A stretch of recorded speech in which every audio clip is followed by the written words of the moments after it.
ndavuga kuri nyakubahwa Excellence Paul Kagame, kandi ndavuga ibintu bikomeye mwatinye kuvuga, ibindi mureba mu gaceceka, ibindi mureba mukihorera.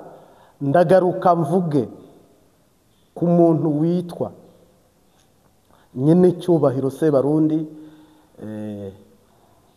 nyakubahwa Evariste Ndayishimiye.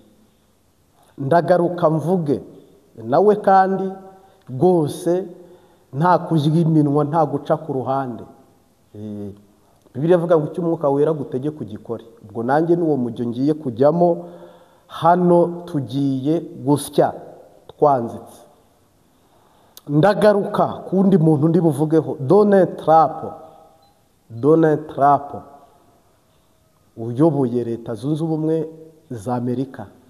Bwana Nyerecyubahiro Perezida Leta Zunze Ubumwe za Amerika. Ndagaruka kuri Israel, ngaruke no kuri Iran. Mfitemo amakuru menshi urantunga, kandi mfite ubutumwa ashaka gutambutsa ijuru ryampaye, kandi ubu ni ubuhanuzi ngomba gutambutsa.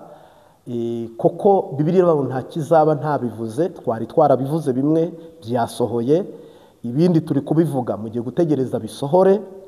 Koko Perezida Ndayishimiye manda nta yazarangiza, mbivuge yenda hano no mu gutangira, nongere mbisubiremo. Donald Trump niyongera kurasa muri Iran, manda ye nawe ntizarangira, kandi bose zizarangira nabi.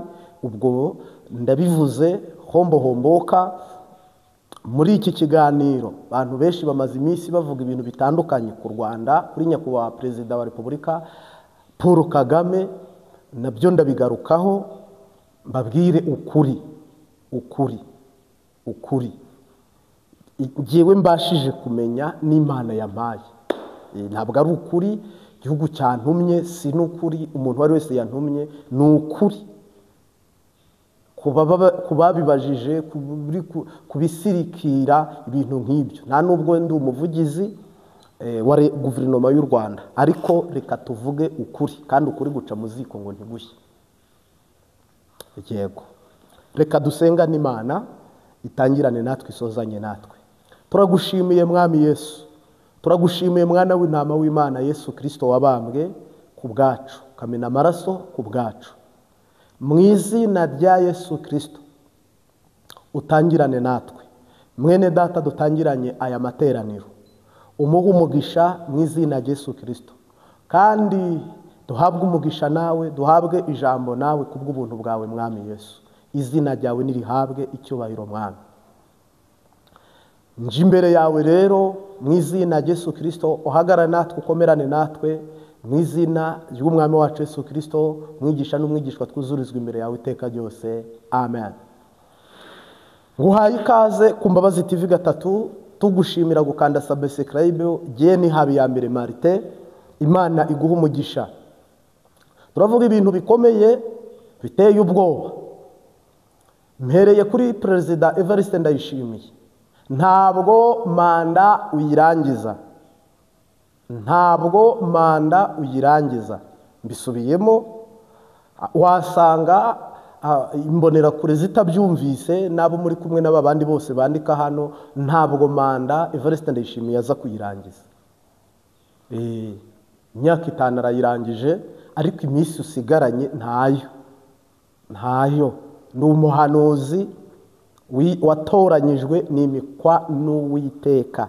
Evariste Ndayishimiye waraguza, wabwira Leta Zunze Ubumwe za Amerika zikagufasha, wabwira Abarusiya bakagufasha, wabwira Mbayahaga akagusengera, wa mupastoro wabaye umunyepolitike. Nta muntu n'umwe wagukiza. Imana yavuze ko manda yawe, ikiringo cyawe cyarangiye. Ibintu bishigaje kumvikana no gutangazwa mu Burundi ni itangazo rimwe ribabwira ngo nyine cyubahiro Evariste Ndayishimiye ntakiri perezida. Uburyo ari buveho n'ubu rero. Nababwiye ngo turasya twanzitse cyangwa se tutanzitse, uko uwo mugani bawuca nuko. Uyu Sebarundi turi mu kwezi kwa gatandatu, marayika ugukura ku ngoma yamaze kururuka, ari mu Burundi. Ibi bintu ndi gutangaza ndi seriye, aka ni akanwa k'umuhanuzi, nk'uko Eliya yavuze akemanga kavuga ngo imvura nihagarare, ukwezi guhagarare.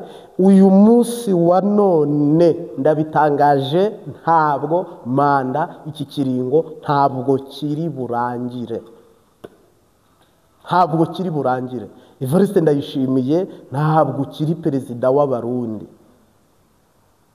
Koko Imana yamaze kugaya amaboko yawe, ntabwo amaboko yawe yarongora ihanga ry'Imana ngo arijabukane i Kanani. Jamais grand jamais. Ntabwo intambwe za Ndayishimiye, ubwenge bw'uyu nyene cyubahiro Sebarundi bushobora kujabukana Abarundi. Wapi? Usigaye mu bugaragwa, bisi ntimukomezanyije, indege y'Imana ntimukomezanyije, ntabwo mwambutse inyanja itukura muri kukira muri kumwe, CNDD-FDD igera ku butegetsi muri kumwe, ariko usigaye mu butayu. Ntabwo i Kanani Evariste Ndayishimiye ahageze, ntabwo i Kanani Evariste Ndayishimiye ahageze. Upfuye utahageze, kubera igihugu wamaze kurambura neza ijambo kurindi ko kigomba gucikamo kabiri, kandi mu mutima wawe uravuga uti utari CNDD-FDD, umuntu ushaka ko yayobora iki gihugu atari twe tumuhaye, donc wasimbuye Imana. Ni ukuvuga rero amasezerano y'Imana ugomba kuyitambika ukayabangamira kugira ngo atazasohora, kugira ngo bitazakunda. Ariko genda umuhanuzi, intwaro zose zo kwimura perezida no gukuraho perezida Imana izira zifite. N'iri jambo gusa, intwaro zose zo kwimura no gukuraho uwitwa perezida. Yesu Kristo yazishyikanye i Bujumbura, izindi Gitega, mu nzira nyene cyubahiro nyakubahwa bwana perezida w'igihugu cy'u Burundi. Inzira zose unyuramo, inzira zose urimo, marayika yamaze gutagitinga ibintu bigomba kugukuraho. Mbayahaga rero ntacyo ari bugufasha, kandi mbwire Mbayahaga nawe wahengamye akananirwa ayoboreye Abarundi rimwe, ngo asengere Abarundi bose icyarimwe, akunda Abarundi bose.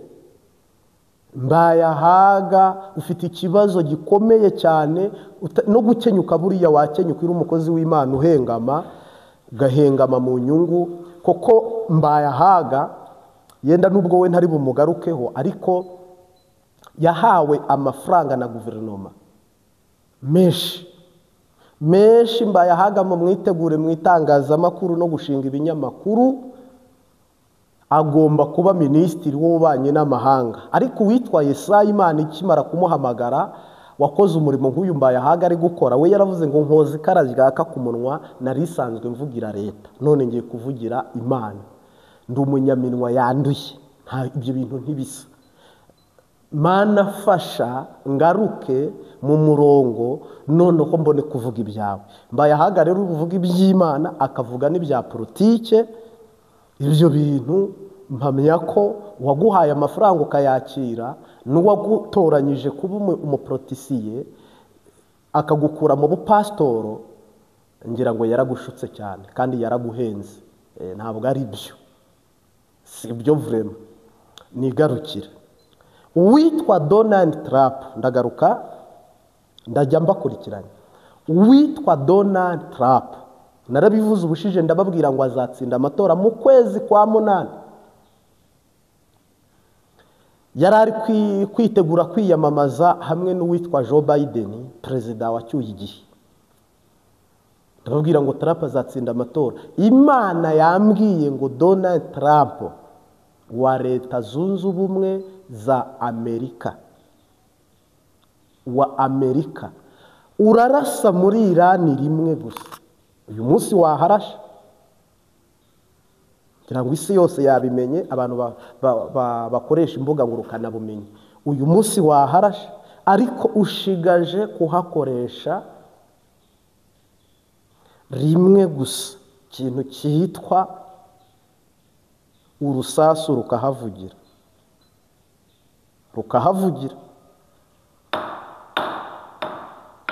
biguma byoroha. Manda ntayo uri burangize, icyo kintu Imana gishyizeho umucyo, igishyiraho n'iherezo. Manda nturi buyirangize, kandi ntabwo mbivuze nisunze abanzi ba Amerika, kuko Korea ya ruguru kwa Kim Jong Un irwaye Amerika nk'urupfu, ntabwo ari cyo ngendeyeho. Uburusiya burwaye Amerika nk'igisebe, nibyo. Abarabu barwaye Amerika nka shitani nk'uko turwaye shitani.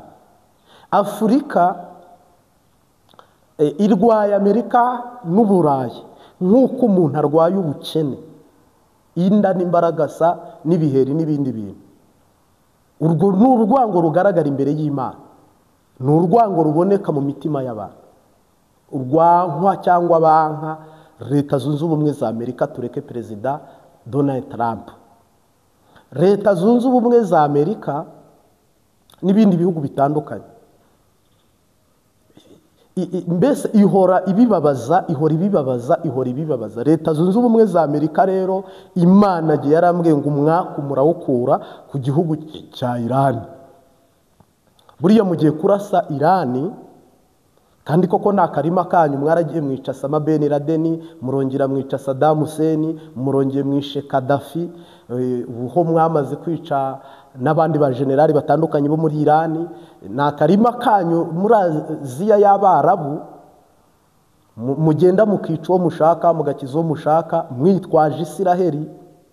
Isiraheli nayo yamaze guteshuka mu inshingano z'Imana, ahubwo ikajya mu inshingano za siyase. Ntabwo mvuze ngo Iran izabarimbura, ariko Imana igiye gusenya, igiye gukingura. Nka kumwe yavuze Philadelphia ngo nkinguye urugi nta muntu n'umwe uzarukinga. Uku niko Uhoraho Amerika agiye kuyishyira hasi, autonome yabo igasenyuka, imbaraga zayo n'izina ryayo bikarangira, ahubwo ukabona ibindi bihugu birazamutse. Kandi uko ni ukuri, genda umuhanuzi mbivuga bitaraba. Kandi ntabwo jye mpanura, harimo abagenda batiratira begeranya bahenda. Oya, by'ibyo nkubwiye ndabyemanga, nabisubiramo inkota indi kwizosi, koko twiteguye gupfa. Tuvuga ibise tutazi gupfa. Mbaye akaba abasilamu, ntabwo jewe ndi umwe mu bakunze Isilamu ngo mvuge ngo ngukunze Isilamu kuko ndi mu ruhande rwa Ishimayeli na Hagayi cyangwa se rwa Esawu. Oya, njye ndi umukristo, nzahora ndiwe mu bintu byose gushyika gupfa. Ariko ntabwo nemera umuntu uva kwica abantu, umuntu wica abantu nta mpamvu n'iyi n'imwe, umuntu ushaka kuzamuka noneho we akabwira abandi ngo ndabacinyiza. Ni ukuvuga rero ko uyu muriro uzaherera muri Leta Zunze Ubumwe za Amerika mwacanye. Mu buryo bumwe n'ubundi igisirikare cyanyu Imana izacyambura amaso, icyambura amatwi, icyambura amaboko, icyambura akanwa. Igisirikare cya Leta Zunze Ubumwe za Amerika Tarapa bateje akaga, kandi ntabwo ikiringo ari bukirangize. Kandi uko byagenda kose arongera harasa. Bivuze uko rwose araza kongera harasa. Kandi nubwo Iran yahishe ibi bitwaro bya kirimbuzi ikabinyegeza kure, ibindi bikajya mu nganda z'Abarusiya, mpamya ko na Iran ubu ngubu hagiye kuza Abarusiya barwanire muri Iran batagaragara. Tekinoloji Abarusiya bagiye kuza muri Iran, Korea ruguru ijye muri Iran, Ubushinwa bujye muri Iran, India ijye muri Iran, Pakistan ijye muri Iran. Ubu ni ukuvuga Iran igiye gukoreshwa nk'uko Ukraine yakoreshejwe barasa Moscow, kuko kontine y'Uburayi na Amerika yarakoreshejwe irasa Moscow n'ibindi bice byose by'Uburusiya. Na hano Iran igiye gukoreshwa na cya kindi niba bakita BRICS, uyu muryango wibumbiyemo biriya bihugu bya gikomunisiti. Ngira ngo rero buno hiyongeyemo n'ibindi bimenya ari bisigaye ari 8, bishaka kuba bisigaye ari 8. Nagira ngo nkutangarize wowe ukurikiye Imbabazi TV 3, hano ni mwitegure guhunika ibyo kurya, guhunika imiti, mwitegure hano ikintu kiri gututumba n'igiturika. Umwe azasamaye, uwundi asame aye, undi asame aye, undi asame aye. Koko hano hari gututumba sekibi, shitani na shitaniya. Kandi urabona Irani, Israel yashotoye Irani, bukeye Amerika nayo yashotoye Irani. Kandi izi ntambara ntabwo abene gihugu ba Amerika bayizi, ntabwo bahamagajwe, ni ibintu Trump yakoze n'abasirikare. Israel ntiyigeze Netanyahu ahamagaza abene gihugu, ni ibintu nawe yakoze n'abasirikare. Ariko aho inzovu zirwaniye hababara ibyatsi. Uyu munsi wa none turimo turabona imbuga nkoranyambaga ibintu by'imiriro, imyotsi yazibye ikirere, abantu bari gupfa. Twebwe turi mu bihugu bitekanye ku bw'agahenge Imana iduhaye, turi kubibonesha amaso. Ntabwo aba bantu Imana igire icyo ikoze, Imana igire icyo ikoze. Koko ibintu aho bigeze aharindimuka. Nimuze ngabo za Yesu tujye mu ntambara, twarobanuwe n'umwami, mwese mwiyereke. Umugabo araje mumukurikire, impanda bazivugije, mwese mwiyereke. Dore umugabo uzigabye ni Yesu Kristo, yanesheje umwanzi we ku musaraba, ndetse n'intwaro ze yarazimwambuye. Twashobora kuneshwa se, Yesu aturwanira, ndetse n'intwaro ze yarazimwambuye. Twashobora kuneshwa se, Yesu aturwanira. Yesu Kristo nashimwe cyane. Harimo abantu rero bategereje, abandi bantu biringiye, abandi bantu banyura hirya, abandi bakanyura hino, bakavuga bati Evariste Ndayishimiye yava hwate, azava hwate. Ese Evariste Ndayishimiye koko, ese Evariste Ndayishimiye koko akaga karamanutse. Mu Burundi Ndayishimiye uzavaho ukuweho n'ingabo nkeya babarira ku ntoki.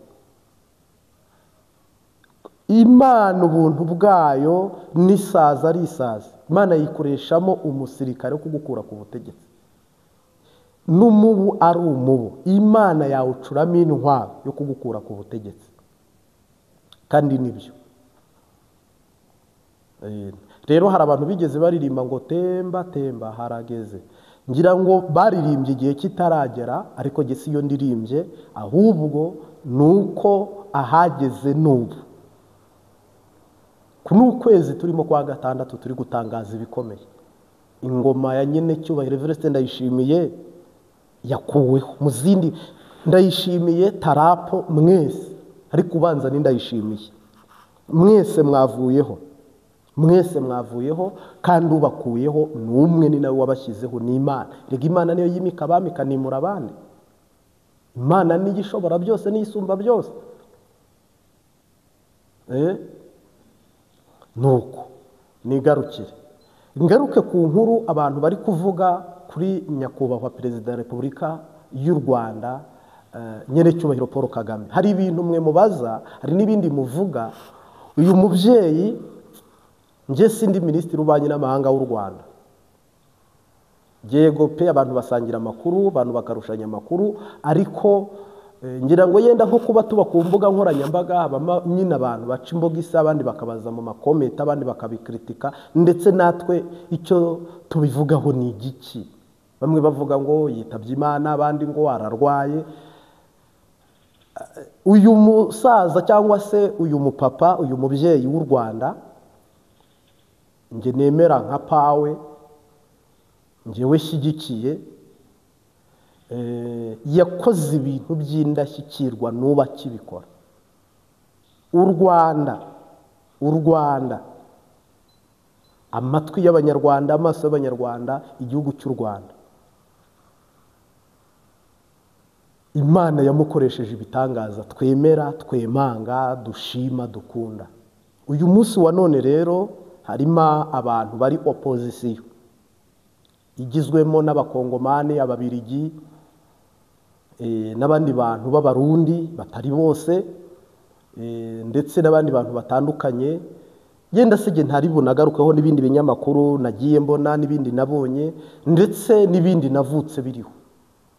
Si ubwa mbere iki gihuha bakivuze, si n'ubwa kabiri, si n'ubwa nyuma mpamya ko bakivuze, ariko mpamya ko uvugwa n'ibivugwa ari umuntu, iyo aba ari umuntu uciriritse utari indashyikirwa, ubundi ntimwakanamuvuze. Ariko koko ari umuntu w'umuhinga w'icabwenge wakoze ibintu bitangaje, niyo mpamvu avugwa. Ngira ngo rero ibyo ni ibintu mukunda kuvuga buri kanya, n'ubu bikinyuranaho. Bamwe babinyuza kuri WhatsApp, abandi bakabinyuza kuri Facebook, abandi bakabinyuza kuri YouTube, abandi bakabinyuza kuri Twitter. Donc imbuga ngurukana bumenyi zose zibicishaho. Ariko u Rwanda rugizwe na miliyoni zigera muri 15. ni ukuvuga abo bantu bose, niba umuvugizi w'u Rwanda ahari, perezidansi y'u Rwanda ikaba ihari, igihugu kikaba gihari, ingabo zihari, polisi ihari, ndetse ambasade zose zo mu Rwanda zikora, akaba nta ntambara iri mu Rwanda, nta nihaheruka, akaba nta bibazo bindi bihari, u Rwanda rufite ubuvuzi buteye imbere. Uyu munsi wa none hakaba aho hantu hose ukahashakira amakuru ntuyabone yavuzwe. Abo bantu bakunze u Rwanda kuruta ba nyiri igihugu, abo bantu batangaza inkuru ku banyarwanda kuruta u Rwanda, ibintu byose biravugwa, icyo kikaba ari cyo kiba socre, kikabibanga. Buno tubona imbuga ngurukana bumenyi, buno hariho tekinoloji ifata umuntu akaguruka, umuntu agakora ifoto y'umuntu akamujyana mu kiyaga, akamujyana kuri Mars ku kwezi hejuru iriya. Ntabwo rero ushobora kohereza ifoto ngo umuntu ibyo bintu abyemere, ntushobora no kohereza voice ngo amajwi ntiyemewe no mu Rwanda no mu mategeko. Ngira ngo ibyo bintu rero ni igihuha kimwe n'ibindi byose byatambutse. Ngira ngo kandi nanone nawe ubwe uyu perezida nyakubahwa bwana perezida wa Repubulika Paul Kagame, iyo abigarutseho niyo abyivugira, kandi koko ntabwo wazahoraho iteka ryose, ariko igihe cye agomba kugicunga no kugikoresha ibikwiye, kandi koko tunamushimira. Hama rero ni muzima mpumurije abanyarwanda, inshuti z'u Rwanda, abavandimwe b'u Rwanda, papa wacu ni muzima. Uyu ni papa w'u Rwanda, ku buvuzi bwiza dufite, ku mashuri meza dufite, kwideplasa ukuntu transport zitandukanye hose, ziba izo ku butaka, izo mu kirere, izo mu mazi, ku mabarabara meza, ku mazu meza, igisirikare cyiza dufite disipurine yacyo, igipolisi cyiza dufite disipurine yacyo.